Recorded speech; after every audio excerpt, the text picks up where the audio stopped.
Welcome to the Idaho Business Podcast, the only Idaho podcast focused on providing profits for Idaho people. If you love our state and love small business, you are in the right place. We interview local legends, learn business, and have way too much fun doing it. You're listening to the Idaho Business Podcast with your friend, host, and all-around great guy and owner of New Clean Commercial Cleaning, Spencer Ward.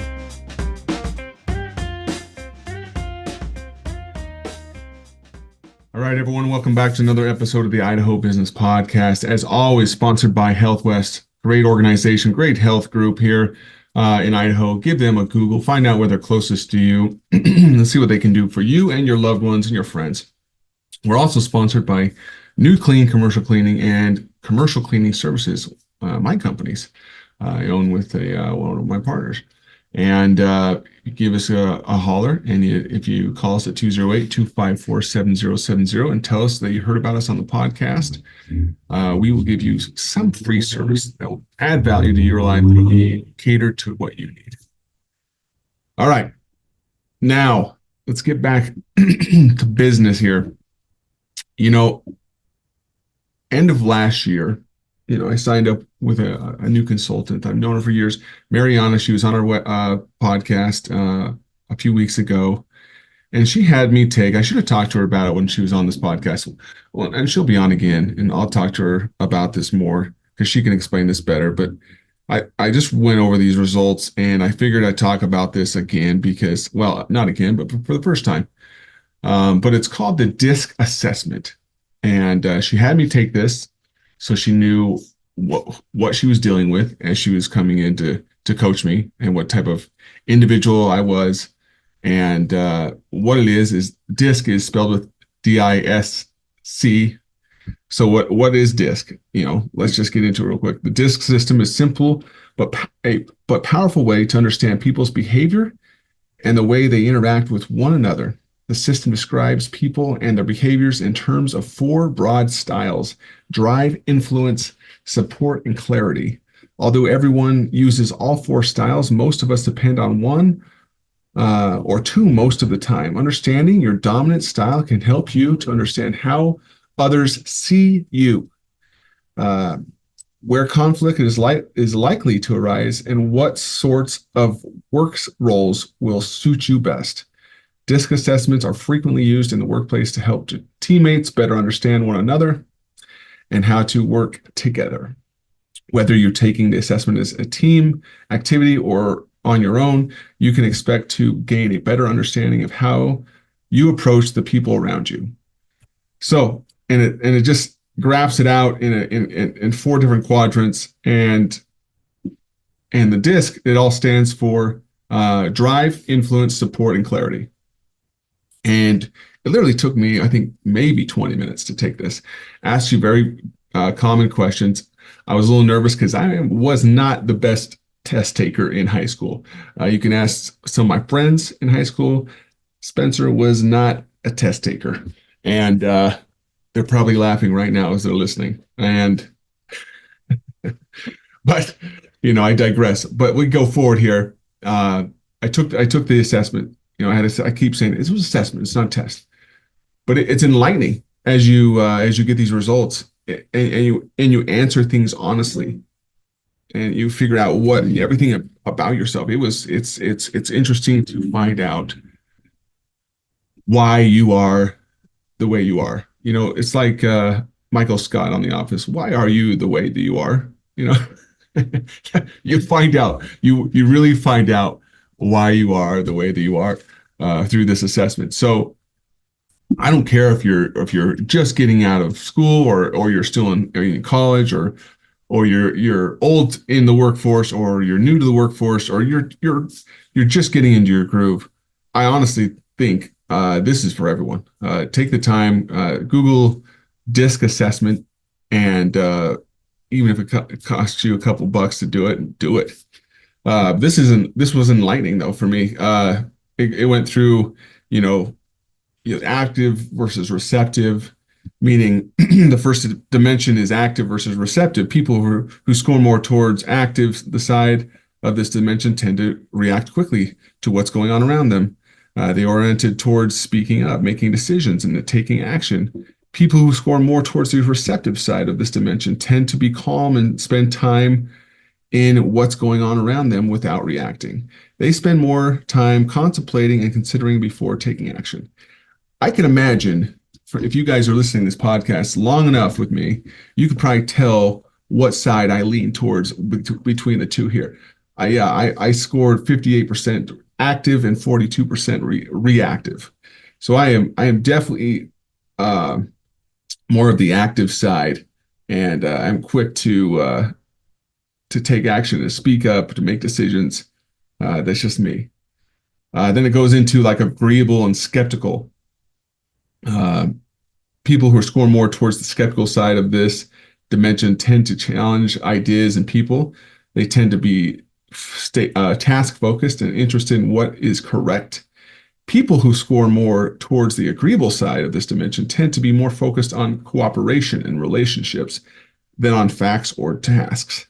They tend to accept others as they are and to look for ways to help and share.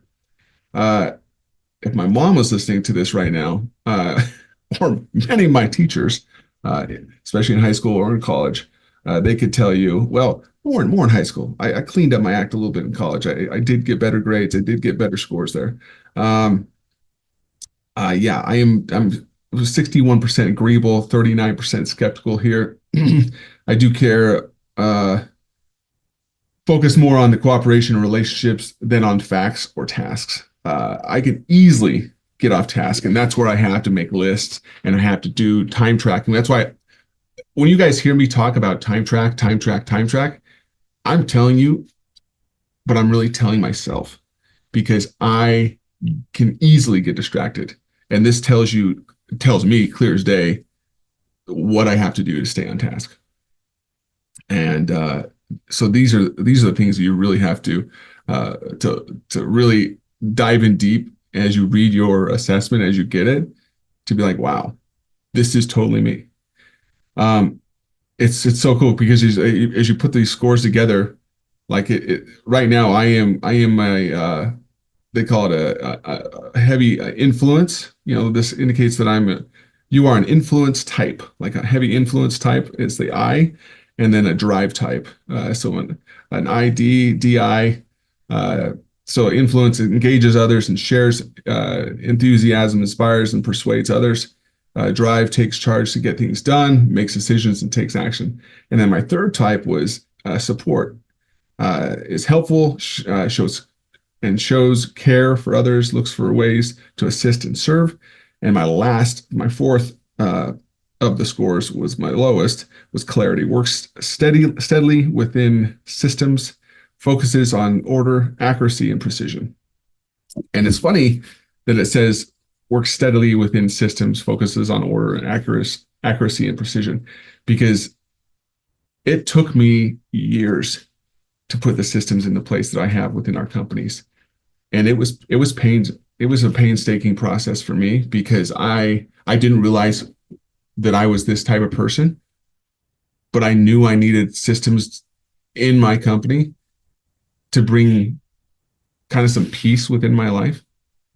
And I knew in this reading throughout this whole assessment helps me understand like why. Like it goes through this and it says, hey, your work style, it talks about your work style because I scored the way I did. Your helper work style, your challenges style, like it talks about you're more likely to be wow, if I could talk today. I'm more likely to be described as, different words here, less likely to be described as, a whole different column of words there, in the workplace. And then as it goes down, it's so detailed. It's interesting. It talks about your strengths and talents, it talks about your blind spots. And you think, how does it tell all this within like a 20-minute assessment? But it is crazy. It is crazy that how much it can tell. So I'm literally going to send this to all of my admin and my team, just so we can better understand. I'm going to share my scores with my team too, because if we can all understand each other, how we all tick and work, then we can understand how to best approach each other, how to best motivate each other. I think it's a good thing for if you're leading a team or leading a company. I think this is something huge to be doing, because you may have someone on your team that's just like, wow, I cannot break through to this person, and you might be like this drive influence person, but they might be this support clarity person that are more soft spoken, that they just want to take it all in. They might want to just not be real talkative. And you're like overbearing almost at times. And you're like, why can I not get on the same plane with this person? Well, it's because you're two different types of styles. Your assessments are completely different. Doesn't mean this person's ways is better or worse. It just means they're motivated differently. They have a different way of going about things. So I think this is a well thought out tool for any business and any leadership group to go about and to have this be taken throughout your organization. Because, man, it talks about strengths, your limitations. It talks about, one of my limitations is speaking too fast. How many times have you seen me speak too fast, even on this podcast? Holy crap. Glossing over details, it talks to me, that one of my limitations, being overly emotional. I guess at times, that's probably not, I can see some of that, I guess. Interrupting others. I think I'm pretty good at that, not doing that. Exaggerating. Okay, maybe at times. Needing to be the center of attention. Okay, maybe that's why I have a podcast. I don't know. But then strengths: sociable, friendly, expressive, trusting, upbeat, charming, energetic. It's interesting how it captures you. But if you agree with the strengths, you have to agree with the limitations as you read your assessment. So obviously there are situations where you can see these in your life. And so I'm just scrolling down through this. Your talks about your conflict style. It's so interesting.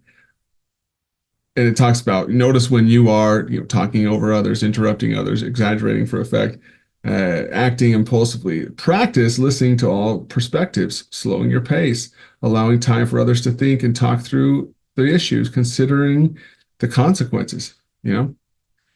Those are interesting. And it talks about how to work on a team effectively from your score, from your assessment. What you bring to a team, what others bring to a team, what you bring as a leader. What do you bring as a leader with your scores? Like this is, and it gives a couple paragraphs about that. Like it talks about your well-being for your stress. And this is where I've realized, like, and I'll read you this paragraph in the well-being part, because this is where I realized, like, it was a struggle to get these systems in place. And this is why I'm glad I have consultants. This is why I believe consultants work so well for me, because they're organized and they tell me, hey, this is what you need to do.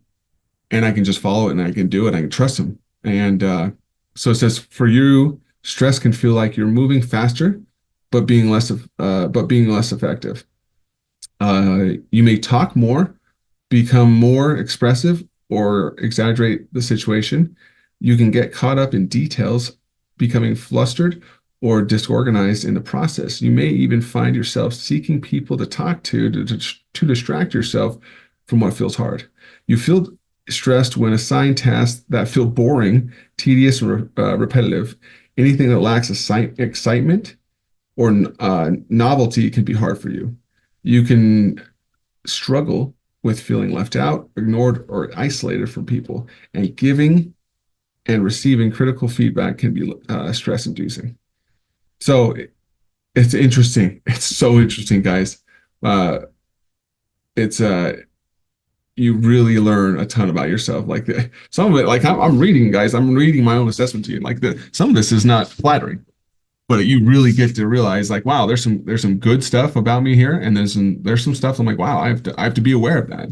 I've got to manage my time, my deadlines. I've got to do this and that. I got to slow my pace down at times. But because of my drive and my influence type, I know I'm an effective leader, but I know I have to watch out for key things that can't trip me up.